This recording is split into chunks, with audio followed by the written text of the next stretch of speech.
सास के साथ सोने वाली बहू। रजनी और अमर की शादी को अभी कुछ ही महीने हुए थे। अमर अपनी पत्नी रजनी से बहुत प्यार करता था। शुरू के कुछ दिन तो सब कुछ ठीक ठाक चलता रहा, लेकिन फिर छोटी छोटी बातों पर अमर और रजनी का झगड़ा होने लगा। अरे, तुमने फिर से गीला टॉवेल बेड पर डाल दिया। कितनी बार तुमसे कहा है कि सारा बेड गीला हो जाता है। अरे गुस्सा क्यों कर रही हो? गलती हो गई मुझसे, अगली बार ध्यान रखूंगा बस। हर बार पर बस यही कह के चल देते हो।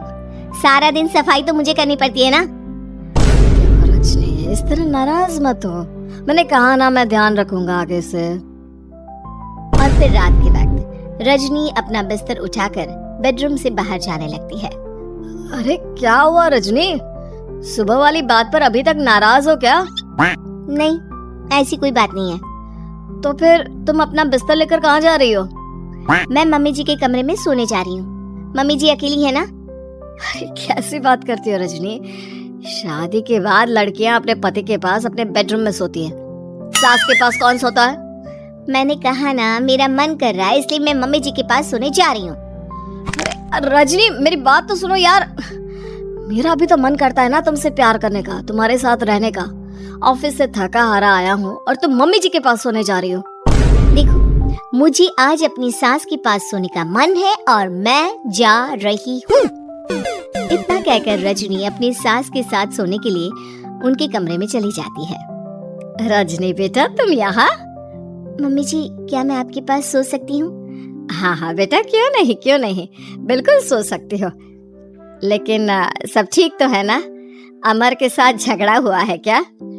नहीं मम्मी जी, मैं रोज रोज इनके साथ उस कमरे में सोकर बोर हो चुकी हूँ। थोड़ा सा चेंज हो जाएगा इसलिए आपके पास सो जाती हूँ। आपको कोई एतराज हो तो बता दीजिए। अरे नहीं बेटा, ऐसी कोई बात नहीं, सो जाओ। और फिर अगले दिन। अमर बेटा, तुम्हारा रजनी के साथ कोई झगड़ा हुआ है क्या? नहीं तो मम्मी, ऐसे तो कोई बात नहीं है। क्यों, क्या हुआ?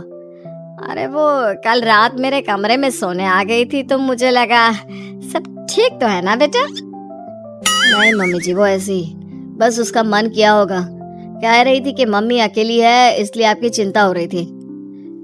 पर अगली रात को फिर से रजनी अपना बिस्तर उठाकर सास के कमरे में पहुंच जाती है। रजनी बेटा, आज फिर से मेरे पास सोने आ गई। मम्मी जी, आपको मेरा अपने पास आना अच्छा नहीं लगता? अगर ऐसी बात है तो मैं बाहर ड्राइंग रूम में चली जाती हूँ। अरे नहीं बेटा, ऐसा कुछ नहीं है।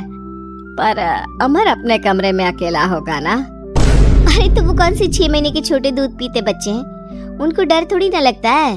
इतने बड़े हो गए हैं, 1-2 दिन अकेले सो लेंगे तो कुछ बिगड़ नहीं जाएगा। और इस तरह फिर तो ये रोज की बात हो गई। रजनी रोज अपना बिस्तर उठाती, अपनी सास के पास आकर सो जाती। सास उससे कुछ इसलिए नहीं कहती है क्योंकि उसे लगता है कि बहू बुरा मान जाएगी।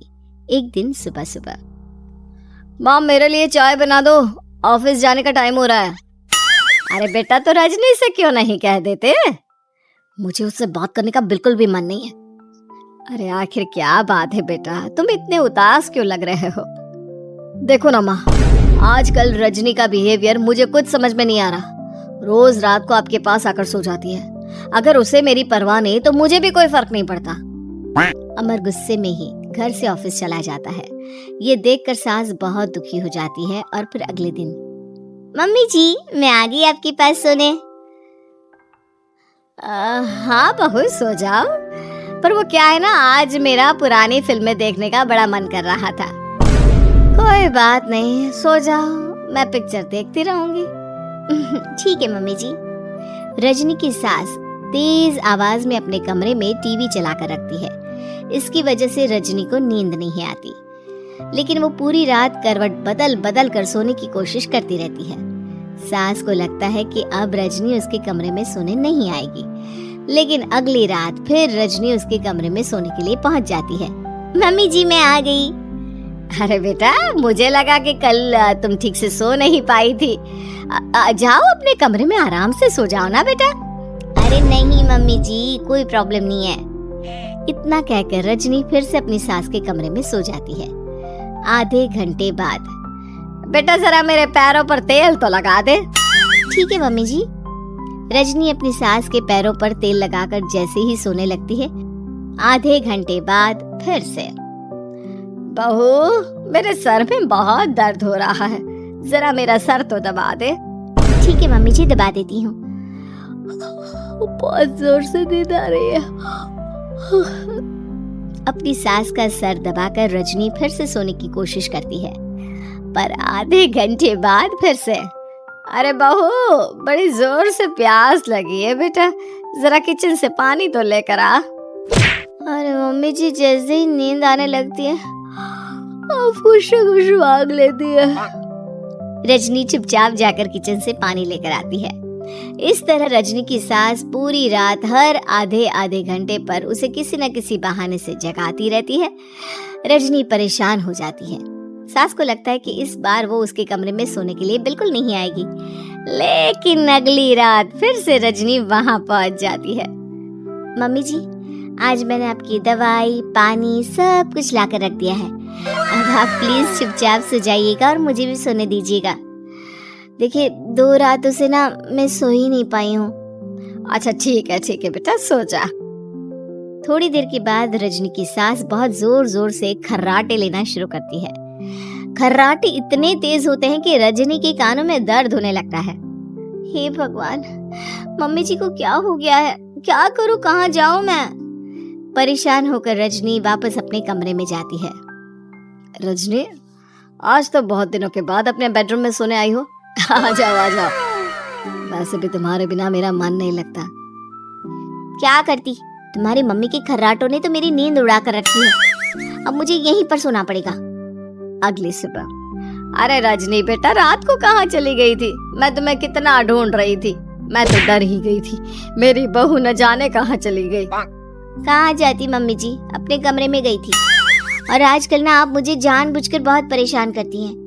अगर मुझसे कोई गलती हो गई हो तो सीधे सीधे क्यों नहीं कह रही हैं? 3 रात हो गई है, मुझे ठीक से नींद भी नहीं आती। रजनी, ऐसे क्यों बात कर रही हो?